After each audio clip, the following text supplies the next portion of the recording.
Hi, this is Coach Dave. This is Where a Win, and you know, we're back again at the Woodcock Hatch Maxi Garrison House because we had just so much material and so much fun with the first show. This is the second in our series, so come on inside.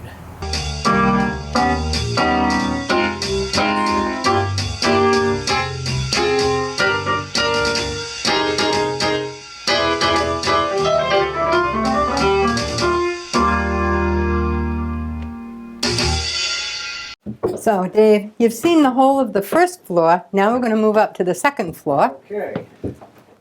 We're going to go first into our sitting room. Dave, we're going to start the sitting room with our Queen Anne chair. Now this, if you look at the tapestry design in the center, that's the original upholstery. The pink upholstery did need to be replaced. The high back and the wings, they kind of look like butterfly wings, came in handy in the summertime. If you had the window open, you could sit here and you wouldn't get that cold breeze on your neck.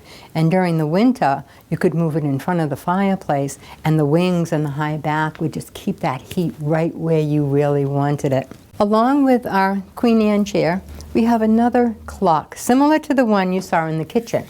And it's called a Banjo clock. A banjo clock because of the shape. You'll notice quite often things were named for what they made people think of, what they related to. This clock was done by Horace Tift.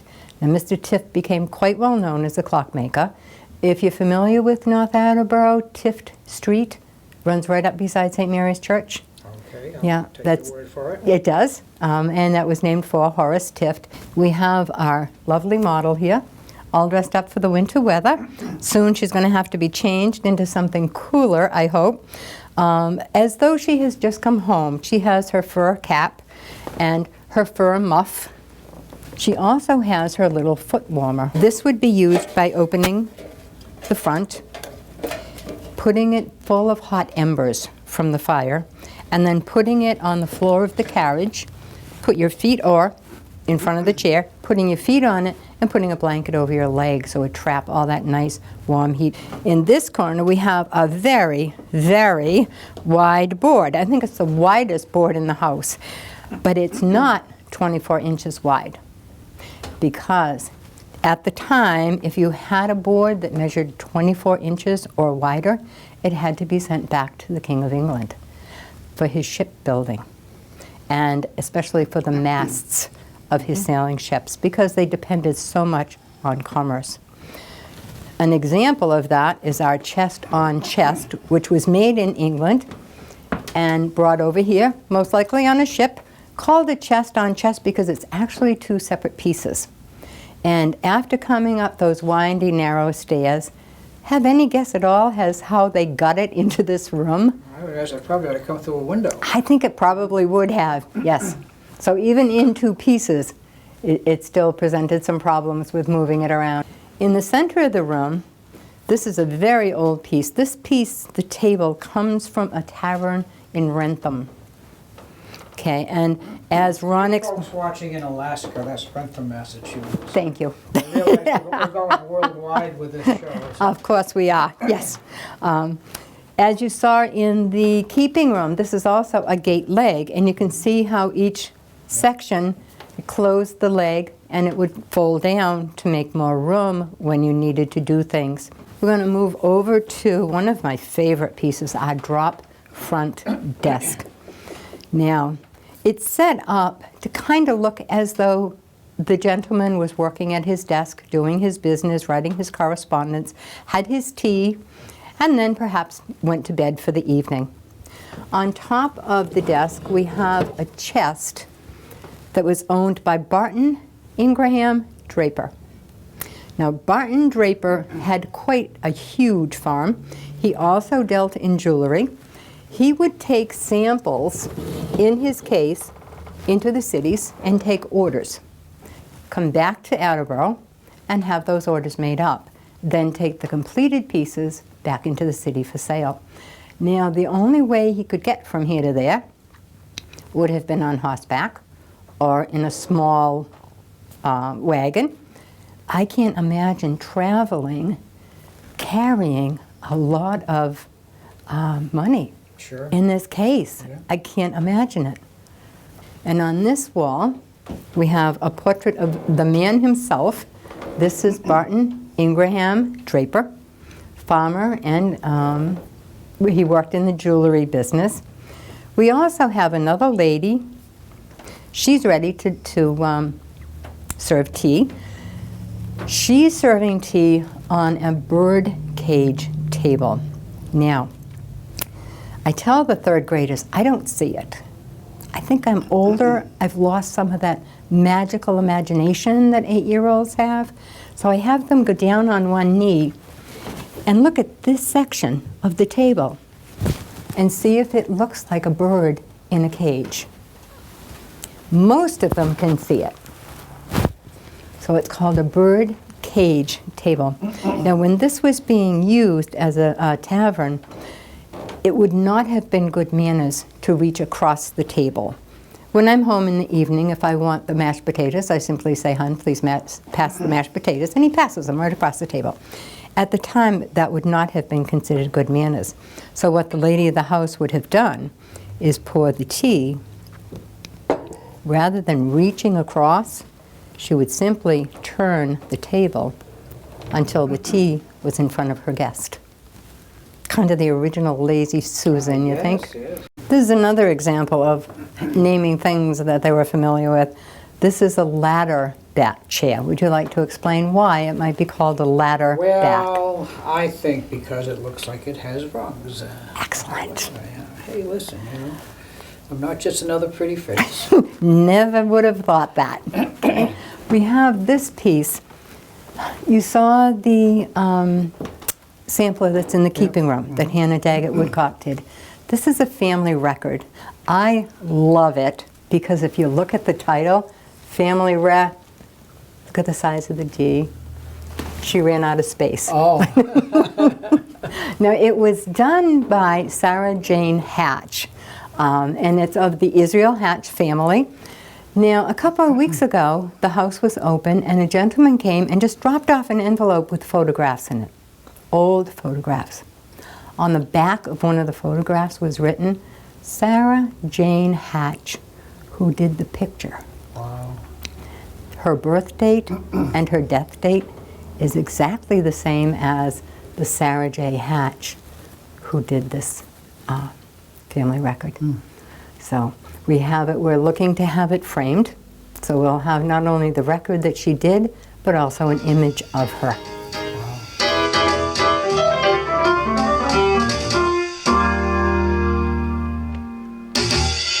Well, you know, this house has been here for so long, and time just keeps going by, and as a matter of fact, as time goes by,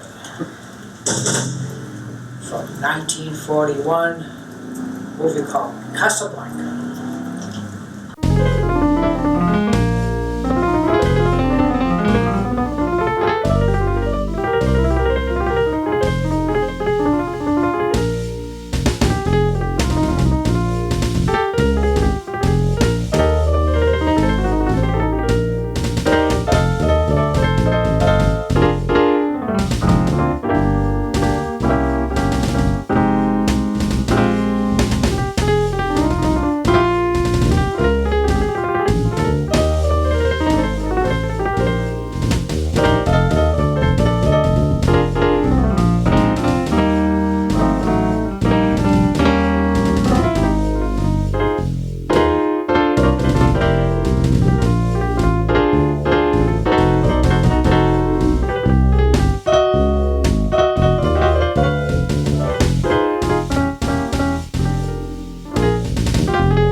Okay, this is the southeast bedroom, and the first thing I'd like to show is our morning jewelry.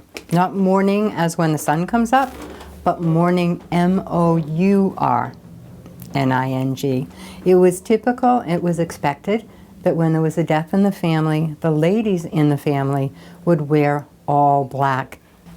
This piece I don't generally show to the children, but I find it absolutely fascinating. This is a memory piece, and it is made out of the hair of the deceased. On these walls, we have 2 documents. Now, in the keeping room, Ron talked about the document or Bible box. We have these displayed to show some example of what would have been kept in the Bible box or the document box. This tells the story of the Maxi family that lived in the house. They had a set of twins. They had a second set of twins. So I'm trying to imagine living in this house with 11 young ones. But this would have been kept in the Bible box. It would have been the only family record. There were no town clerks, there were no birth certificates, so it was critical that these things be maintained by the family and protected by the family. This is another sampler. This one was done by Charlotte. Now, Charlotte was a young girl when she did this, wrought in 1793. You'll notice something, theme that carries through all samplers. The girls are expected to do their alphabet, they're expected to do their numbers. That's how they learned their letters and their numbers. Most often they had some kind of a moral lesson, quite often a quote from the Bible. And just by looking at the sampler, you can tell a lot about the girl who made it. This one is done with a very coarse, heavy material. There are not a lot of colors used. The thread is kind of heavy and coarse also. So this would have been a girl who was more used to labor, who had little time for frivolities, and did not have much money because of the cost of the materials. It would have been on the very low end of the scale. Hanging above the bed, we have a picture. The young girl is mother to one of our guides at the Garrison House. So that young girl is the mother of our guide, and the lady sitting in the chair is her aunt. Now the guide has very, very generously donated the dress that's being worn in that photograph to the society. So we also have that to show. Hi, if you remember upstairs where we were having tea, well, there was a table up there, a very special table, and it turned. It was called a bird's nest. Now, the closest thing I can think of for a song for a bird's nest is a tune that was very popular in the 1920s, and it has sustained itself through all the years. A little tune called Bye Bye Blackbird. Now, you got to put seatbelts on, so I'm going to kind of get carried away a little bit on this one. Do a kind of little bit up-tempo. Here we go. Little Bye Bye Blackbird.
So now we're moving into the southwest bedroom. Very distinctive canopy bed in this room. Now, there was no heat, there was no air conditioning. The only heat you got was from the fireplace. So during the winter, this would have had curtains all the way around it. And at night, the gentleman, and this one happened to be owned by Israel Hatch, would fill this with hot embers and rub it all over the bed. Notice the bed is quite high. We all know that cold air falls and causes the warmer air to rise. So the higher your bed is, the more apt you are to have the warmer air. It would be colder near the floor. Okay, this sampler was done by Caroline Draper. She was the daughter of Ichabod Draper that we talked about in the sitting room. Now, if you look at this very carefully and kind of compare it to Charlotte's, this one is much finer work. Notice all the very, very fine detail.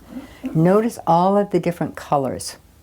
It was done with silk thread, which was very expensive. She had plenty of time to sit and really work on her sampler. So you can tell she's from a more affluent family because it was done in Cherry Street Seminary, which was a private school.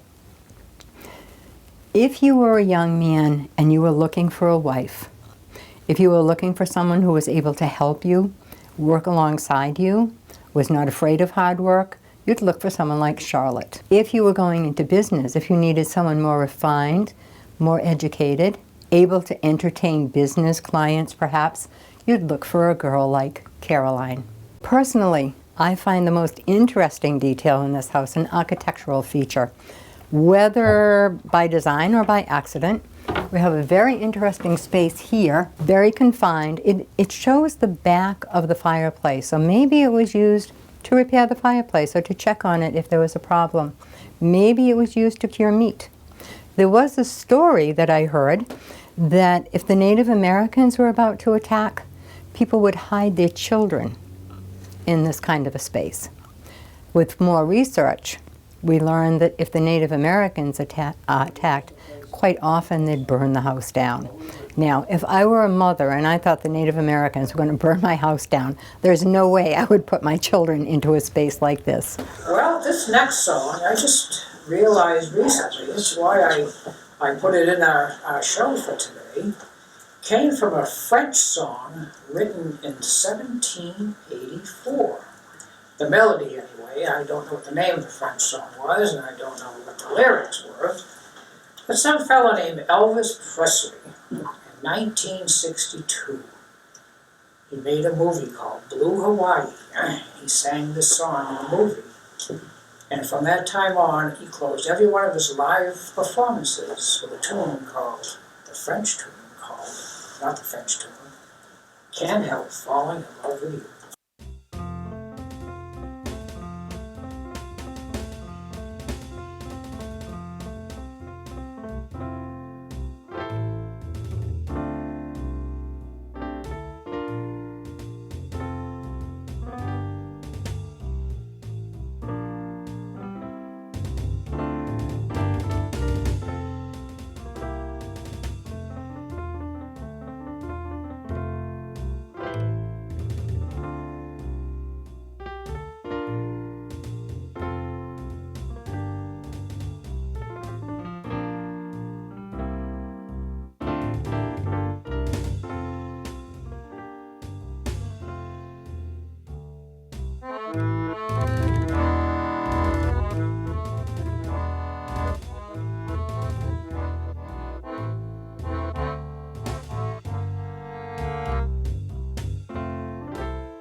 Well, why don't we look at things on the third floor here?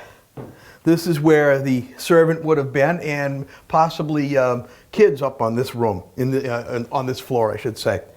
And one of the first things that you can see when you come up the stairs are things that are associated with making fabrics.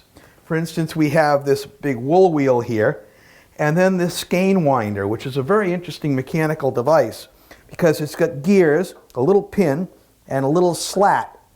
When you turn this around, it was geared so that a skein would be wound onto it, and at that point, the little slat would hit the pin, it would make a snap, and you knew you had your skein of wool wound up. So this was also called a weasel, and the snap, or pop, is where you get that pop goes the weasel expression originally. So another small wheel here, this one's a flax wheel, and as you notice that as that rod goes up and down, there's a pedal here that moves.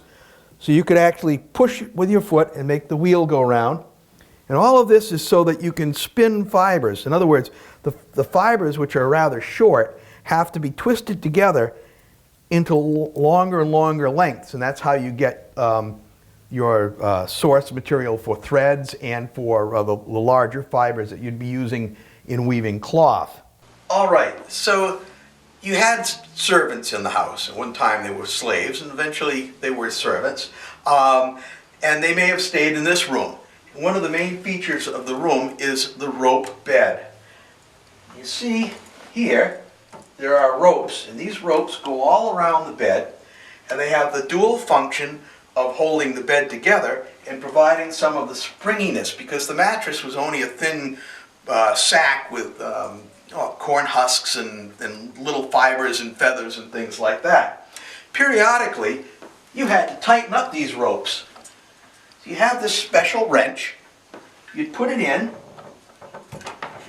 and you'd twist, and you'd put a peg in there to tighten that, to keep that tight spot, and you'd move around, and you'd tighten each one in turn, so that the bed would not fall apart when you tried to sleep in it, and so that you had a springy kind of underpinning for the mattress. This is the expression sleep tight. So here we are at the last room of the house. Pretty good sized room, could hold quite a few people sleeping in beds or on mats on the floor.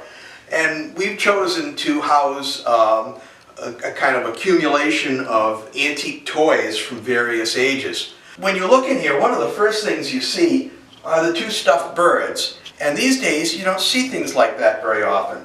But there was a time when having a stuffed animal, stuffed birds in this case, was the best way to learn about the animal. You would see its size, its color, the shape of the body, and so on and so forth. This was before, of course, you had printed photographs, and especially color photographs. So these were very interesting teaching tools. A lot of the toys were educational. You had puzzles of different things, of different kinds, that had pictures so you could learn the spelling of things and learn your a little bit of geography at the same time. Slightly newer toys like the Tinker Toys, of course. Girls would learn things like how to set up a room, bedrooms, make the bed, what furniture goes where, and so on and so forth.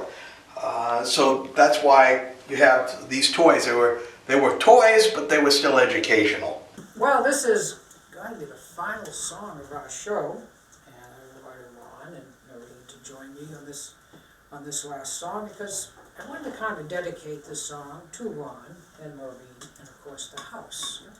And it is just, really so wonderful to have a place like this, and these two people that they've taken time, and we've been here for hours and hours shooting these shows, and it's just, I just want to thank you folks for having us, because it's really been a great experience. So dedicated to you and the house. It's a funny face, it's wonderful.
Thank you.